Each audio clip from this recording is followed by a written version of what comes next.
Good evening, everyone, and welcome to the TV6 Digital Desk live stream. My name is Molly Birch, and I'll be taking you through a recap of today's headlines.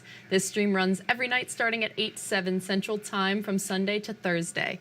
Feel free to comment and ask any questions you have in the chat as you feel like it, and I'll do my best to answer those questions as we go and after the stream as well. With all of that business out of the way, let's take a look at our first story for tonight. We begin with a traffic alert. A section of US 41 in western Marquette County is back open after a late morning crash closed the road for nearly 2 hours. US 41 had to be closed in both directions at Dalaba Street in Champion. The Michigan State Police say a passenger car turned off County Road AAJ into the Champion Post Office. A semi traveling in the opposite direction didn't have time to stop and it clipped the car. The driver of the truck wasn't hurt.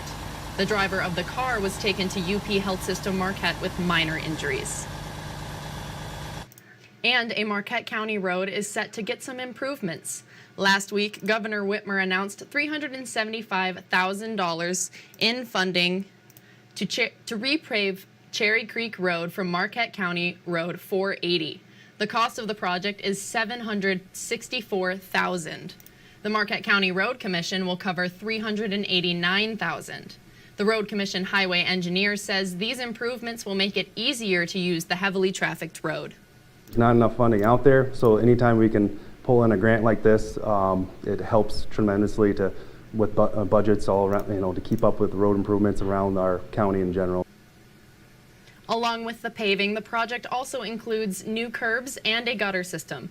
Construction is expected to take place in summer 2025. And in continuing coverage, if you've driven on College Avenue in Marquette recently, you might notice the old UPHS hospital continues to be demolished. Crews say they've worked beyond the west building and are now destroying the tower of the 1981 building.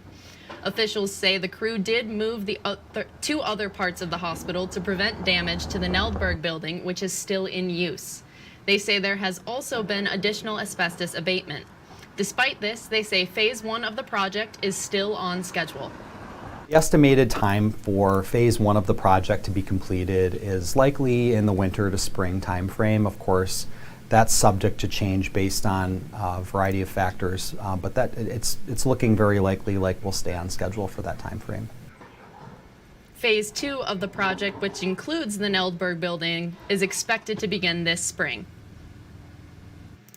And voters in Marquette will notice changes next time they're at the polls. This is the previous map of precincts in the city of Marquette. The City Election Board approved a resolution to consolidate from 7 precincts to 4, and this is the new map. The city also removed the Municipal Service Center as a polling location. Governor Whitmer signed Public Act 227 this year. It raised the limit on registered voters in a single precinct from 2,999 to 4,999. Voters in Precinct 2 will see no changes at all. Voters in Precinct 1 and 3, that's going to be combined to become Precinct 1. And then voters in 4 and 5 will be combined into a single precinct, and 6 and 7 will be combined into a single precinct. Voting locations will remain the same for all voters except Precinct 4. That location is the YMCA on Pine Street. Whitney says any voter that will experience change will receive a new voter card in the mail. And this week is National Influenza Vaccination Week. Health professionals around the country are encouraging folks to get vaccinated for the flu, COVID-19, and RSV. Doctors say vaccines are the best way to protect from these viruses. If you can't get vaccinated, health officials say there are some tools you can use to help stop the spread of diseases. If you're coughing and sneezing and not feeling well, staying away from other people is the best way to stop those viruses from transmitting. We've also got tests. We've got tests for COVID-19 and influenza, and we've got therapeutics. We've got medications that can reduce the severity of illness. You can get vaccinated for COVID-19 and the flu at your doctor's office, a health clinic, or most pharmacies. If you're pregnant or over 65, health professionals recommend talking to your doctor about the RSV vaccine. And 2 Marquette County cities are facing off for a good cause. Ishpeming and Negaunee are getting ready for the 3rd annual blood battle. City leaders told TV6's Caden Minus how this friendly competition helps those in need. We wanted to just support the blood donor, the regional blood center, with their collection. Ishpeming and Negaunee are preparing for the 3rd annual blood battle. The event calls for residents of the neighboring cities to donate blood. The city with the most blood donated wins a trophy and, of course, bragging rights. Those donations will go to the UP Regional Blood Center. I initiated an Ishpeming blood draw and then called the city manager, Nate Heffron, and said, hey, I bet I can do better than you. And then he didn't take that lightly, and he came back and they beat us. So they got the first win. So last year we came back strong and we took it back, so it's tied 1-1. Negaunee City Manager Nate Heffron says the rivalry between the two cities can help get more people to donate. We're using that as a tool to kind of wedge people out to give blood. This is a friendly competition. I think most people understand the importance of giving blood and what blood can do for those that need it. Heffron says businesses across the city support the blood battle.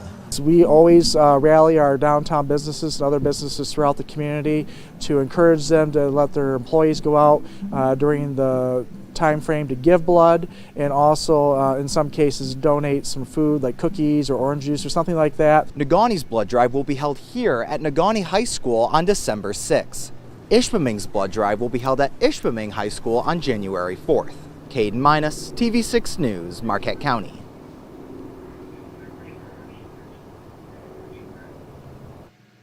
Thank you, Caden. And the Iron Mountain Caring House is accepting donations to help bring the Christmas spirit to the shelter.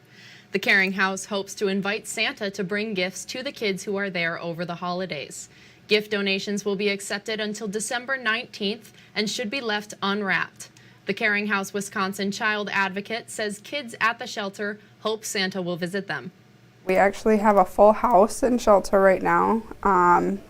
We have a lot of kids in shelter, and they are all wondering if Santa's going to find them here. Monetary donations are also accepted.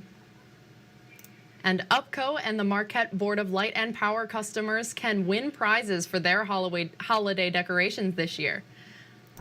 The power companies are hosting holiday lighting contests. The UPPCO and the Marquette BLP says the contest is fun for the participants, but the entire community loves to see the lights too. They really enjoy people driving by their house, seeing the displays. I mean, these individuals put a lot of work in putting these displays together, and their favorite thing is seeing the people in the community out there enjoying them.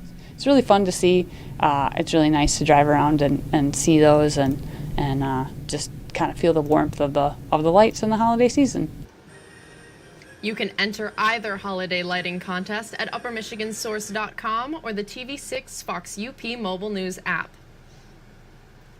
And for our final story tonight on the TV6 Digital Desk live stream, finishing touches are underway for an annual Christmas celebration in Marquette, and you can expect new additions to this year's Christmas parade and tree lighting.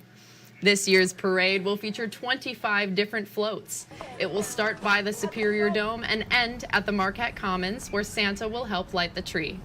The post office will also be there to collect letters to Santa. The Marquette DDA says the community will notice new offerings this year. We have an 8-piece band, 41 West, some singing some fun Christmas jingles, all the familiar favorites from, Here Comes Santa Claus to Frosty the Snowman. Also, New Attitudes Dance Studios is going to do a few numbers for us as well, with their students.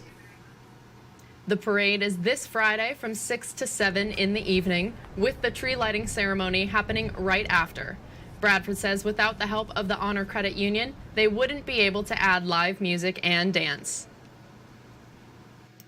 And that's all the stories we have for you tonight. Be sure to tune in tomorrow night, where I'll be here in the same place at the same time. That's 8/7 Central Time, with a recap of tomorrow's headlines. If you have a story idea you think we should report on, feel free to contact us at any time. These are a few easy ways to get a hold of both myself and others in the newsroom. And again, you can contact us at any time. We would love to hear from you and what's happening in your community. And don't forget, you can find us streaming on Facebook or YouTube, whichever platform you would prefer. Thank you all again for joining me live at the TV6 Digital Desk. Have a great rest of your night.